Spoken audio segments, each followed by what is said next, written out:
There we go. All right, we are live. Live from Hello. New York or Pittsburgh. How are you?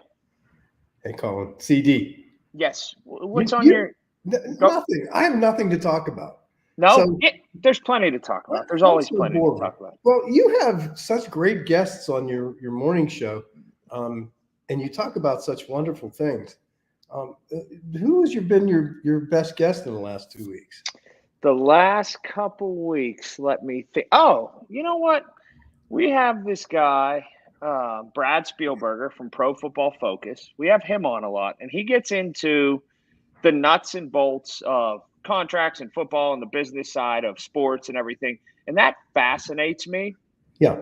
And the one thing is it's applicable to the Steelers that fascinates me. And I always go back and forth on this. And this is a good topic to throw around that's not too heavy, but it does relate to the Steelers and you can apply it to the rest of the NFL. He thinks it's such, and this is a guy that talks to everybody in every front office in all of sports.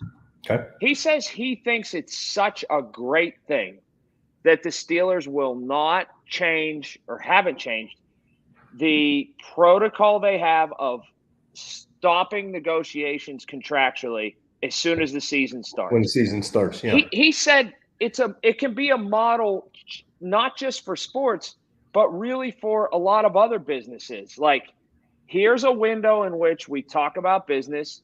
Here's a window in which we get down to business. Right. And if you're worried about one thing while the other thing is going on, it can be counterproductive. And he said, I know some people might see it as antiquated, or some people could see it as, well, that's the way Mr. Rooney did it, and then that's the way the next Rooney did it, and then that's the way this person did it, and this is the way Omar is going to do it.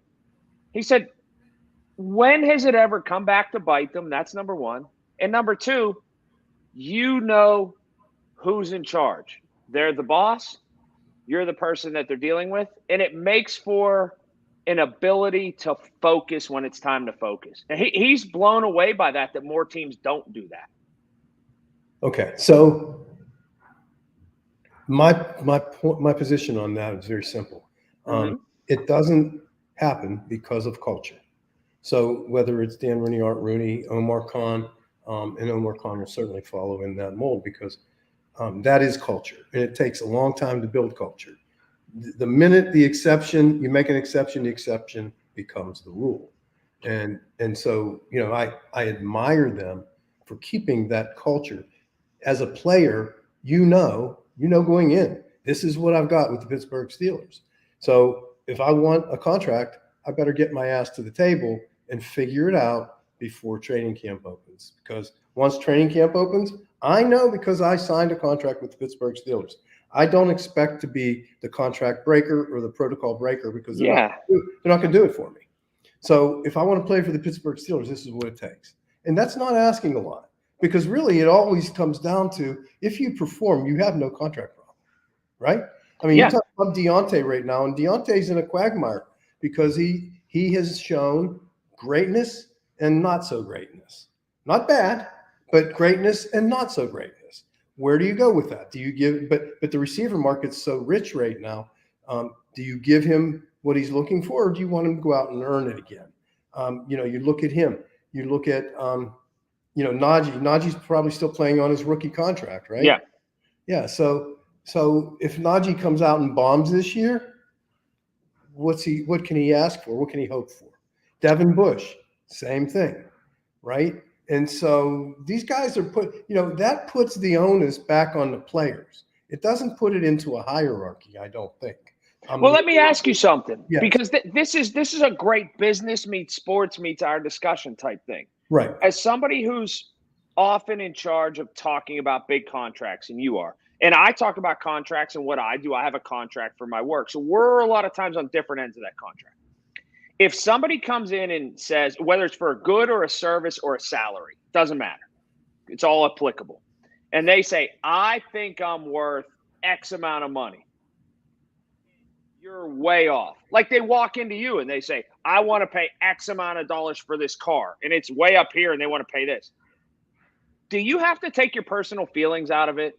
And it can be offensive, like an offer. But Well, how do I you? don't think you can relate that to the price of a car. I think you Okay, can relate tell it me. to the 300 people that work for us. And, normally sometimes it does slip through and maybe somebody has missed an increased opportunity, or maybe we have overlooked that person. And if somebody brings it to our attention, um, if there's merit to it, we fix it. We don't get offended by it. I personally have really great team members. I really do. And I call them team members, employees, whatever you want to call them. There's 320 of them or something like that, give or take. And I value them. And if the minute you don't value them, try to replace them. It's very hard to do that. See, this is fascinating to me because, like, I work under a contract with Odyssey, with the radio company, and Right. when I'm due a contract, I say, well, I did this the past 3 years or 4 years, whatever the contract is, and I'd like a new one, and here's what. And I always wonder, and I talk to somebody about it, and I always wonder, here's how much I'd like to make in this next one, but I don't want to run the risk of offending someone and asking for too much and turning it off. So it is Don't like, talk too much. Don't give away your secrets. right. But But, yeah, it's but always tricky though with listen, contracts. And I think about that with sports too. here's the thing. First of all, I think the broadcast market in Pittsburgh is severely underpaid. I really do. And you have a set of metrics that you can refer to, Right. right? I mean, you have the ratings. You have is it Arbitron? I don't know what the ratings are anymore, but you have ratings. You have listeners. You have followers. You have so many different ways, and I think that for you, it really should be pretty easy. And honestly, I would say if I'm calling Dunlap, I want to be the best paid sports guy in the city. And if I'm not, then I'm not happy, because I do drive that. I do deliver that audience. Do you deliver the audience? I say you do. But this is just off the cuff. I have no idea what I'm talking about. No, but it's You're much talking like, about a model, not specifics. well, yeah. And that's the thing too. Like with running backs, I have X amount of yards. I've scored X amount of touchdowns. I have X amount of catches.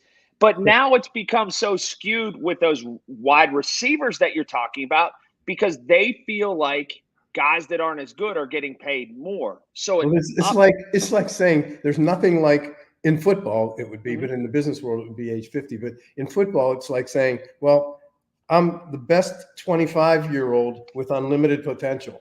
I don't want to pay your potential. Show right. me, right? Show me. Well, that now you brought up another point.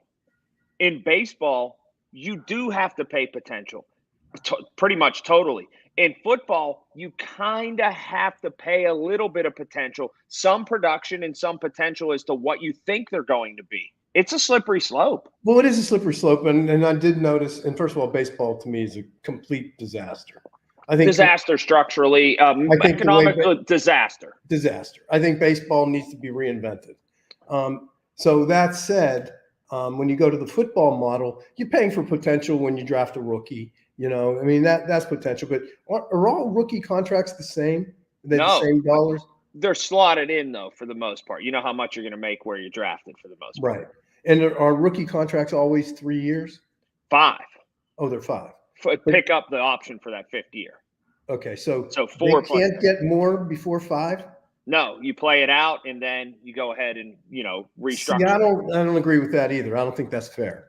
I think a rookie contract should be a rookie contract. Be 2 years max, right? Because of the way people, at the speed of this game, the way people get injured, they have no chance to earn any money. And in the NFL's, I mean, what's Roger Goodell? I mean, he's like $45 million a year in salary. Right. So he should make that. And the best rookie in the season or the year, Pickett maybe, he has to sign a 5-year commitment and nothing. I don't think that's right. They are the football guys absorb the most punishment and make the least. And it's fascinating to me. I mean, the speed of that game, my God. I think if somebody hit me running the ball, and I used to think I was pretty good, but if somebody hit me and I was running the ball, I think they'd shatter my body. Well, this is good too. You can speak to this. People will say, and you remember like when Ham and Lambert and those guys played, how fierce it was. And people will say now, they'll go, Well, the game's gotten soft. You've been lucky enough at times to sit down low beyond the field or whatever. Go down and sit down low and tell me Oh, that game's soft right oh, now. it's not soft. Go down and do that. You know?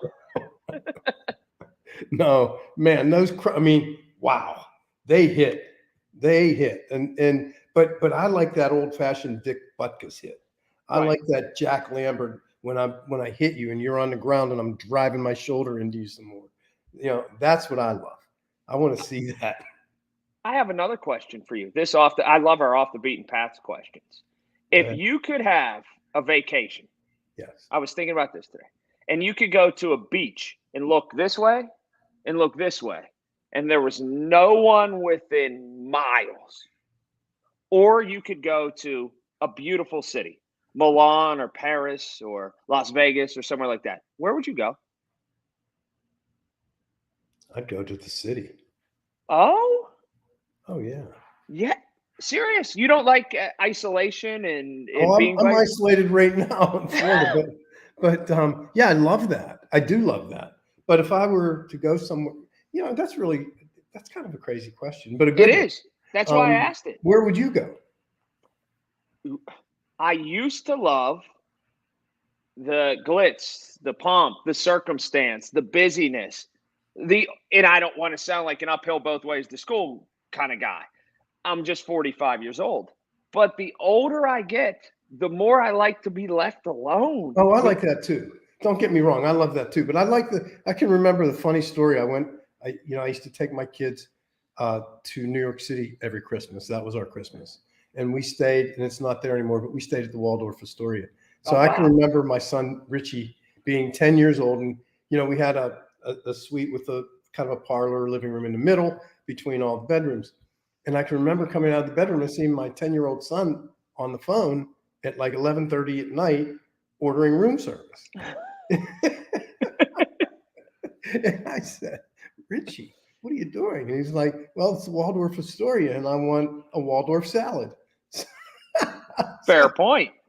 I thought that was one of the cutest stories ever. So yes, the glitz, the glamour, the cities, the Milan, Paris, New York City. Yeah, I think we all like that, but we also love the solitude of the beach because sometimes you need that escape. Yeah, or like the mountains or somewhere. The older I get, the more and it's not a sense of condescending or being I don't need to interact with other people. Sometimes I'll see TV shows and I agree with that, by the way. But sometimes I'll see TV shows and I'll see, pictures of the Grand Canyon or these mountains, and I'm like, I have no interest in going to see that. That does No. nothing for me. No, I have interest in beaches. I could sit on a beach with a book, not even a book, just by myself and look like my son and I, case in point. You just did this, right? We took a train ride from Philadelphia to Orlando. Wow. 18 hours on a train. Oh my. Not one time did he bring out his iPad. Not one time did we have our devices. I took a picture or two. I looked out and we got a private car and everything. I looked out a big bay window into America for 19 hours straight. And I was So yeah, but you see the caveat there. The one thing that you didn't talk about is it was just you and your son. correct. And so that changes everything.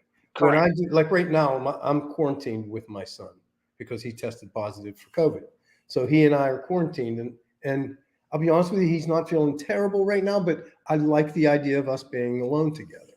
So when you throw that son component in there, that's pretty cool to be able to do that. So you're What lucky. Here's another topic. Last one. This is a great one for you. Go This ahead. is up. This Oh, was you're got a excited. He's this excited. this got a Oh, lot go, to play baby. on our show this week. Go. All right, you watch the weather forecast, okay? And you're in Pittsburgh.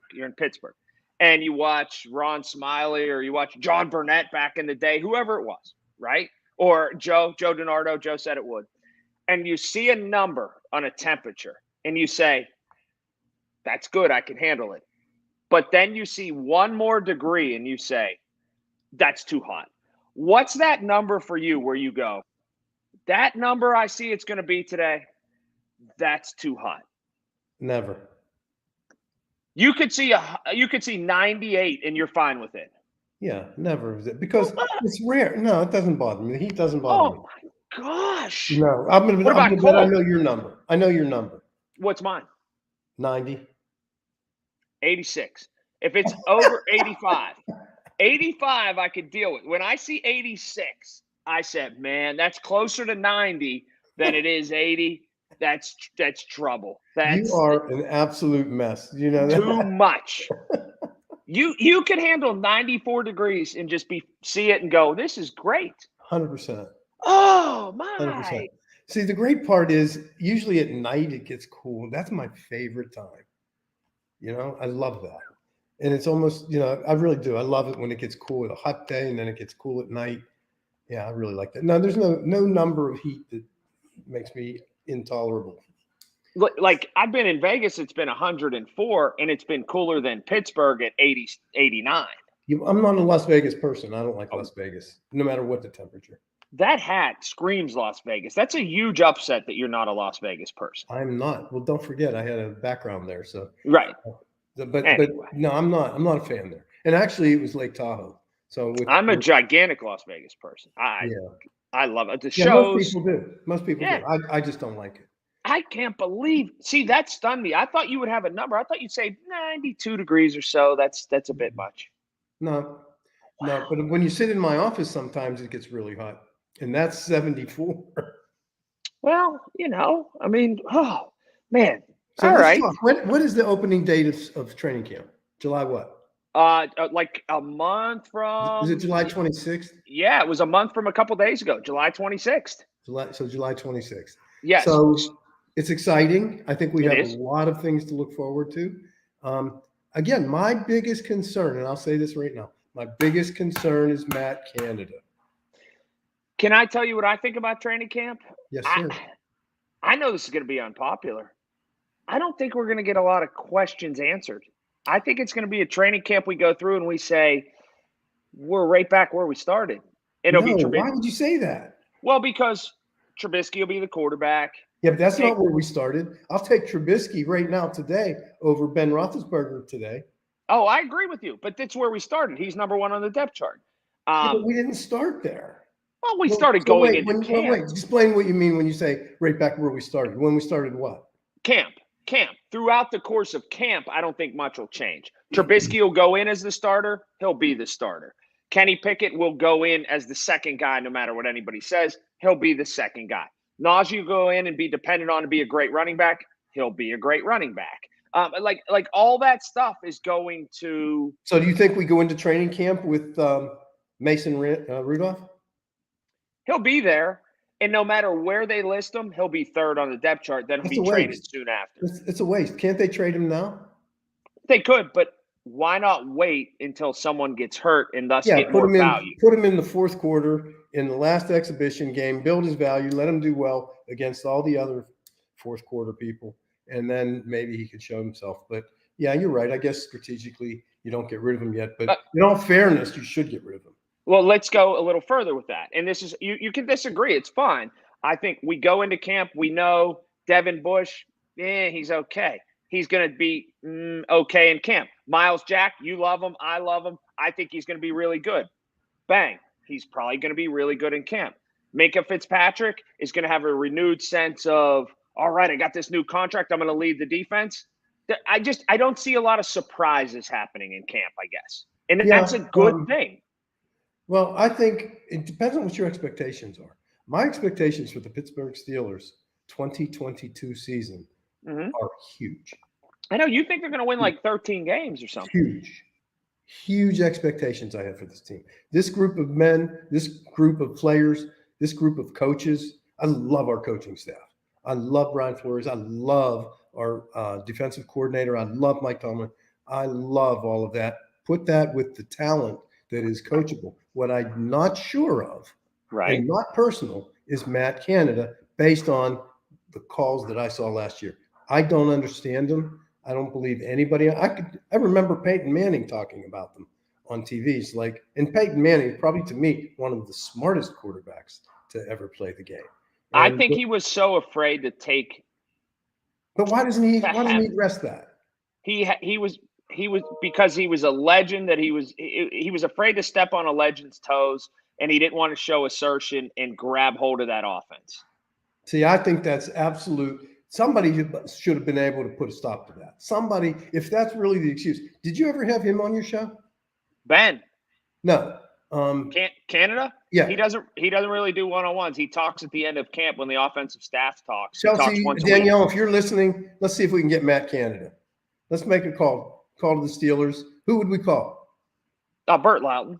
Call Bert Loughton. Call Bert Loughton. See if we can get Matt Canada on this show with Colin and me, not on the Bubba show. This show. Yeah, I'd love to. He doesn't talk much. I'd love to have him. And we're going to hit. They're not going to be softballs. Right. I agree. But okay. I think that's what you asked the question, though, about last year, and I think that's the reason why. He was afraid of the looming presence of Ben, and if push came to shove, he didn't want to shove. Of course, I don't accept that, but I mean, I understand it. I just don't accept. It's not plausible for me. I don't. You're a professional football team, man. You got 32 of you. Your job is to win. If you don't, if somebody, I mean, your job is to win. It's not a personality contest. Your job is to freaking win. And, he didn't want to do that. And listen, that's all I buy it. I get it. People have said it. I have said it. I don't understand it. I don't understand how it was tolerated to do that. I don't understand how 3rd and 15 gets me a 2-yard screen pass. I know. I know. Okay. Oh. I don't get it. Somewhere in coaching 101. Okay. Now you might do that if you see certain defenses, and you might do that once, twice. But when that becomes your signature and people are expecting that because they know you can't do anything else, or you're not showing that you can do anything else, it's ridiculous. Anyway, I love you. So Danielle is going to try to get Mr. Canada, and let's see what happens. Yeah, we'll get a bunch of people off next week, holiday week. I'm actually going to a NASCAR truck race in Lexington, Ohio with my son, Declan. He is already lined out to check out all the Fords, Zane Smith and those guys. Haley Deegan, female driver, drives a Ford. She's wonderful. She's young. She's like 19. He loves her. We're lined out. We're going to meet her, talk to her. So that's great. Fabulous. Yeah. Congratulations. She's one of the next big things. She's rolling in that Ford truck. So we're going to go out there. And it's only a couple hours here from Pittsburgh, so I'll be there next week. So I think Kenny Wright. Do you know Kenny Wright? His son Chris is a driver. Yeah, I think he'll be there. Yeah. Good kid, good family, good people. Nice. Okay. All right. All right. See you, Richard. See you.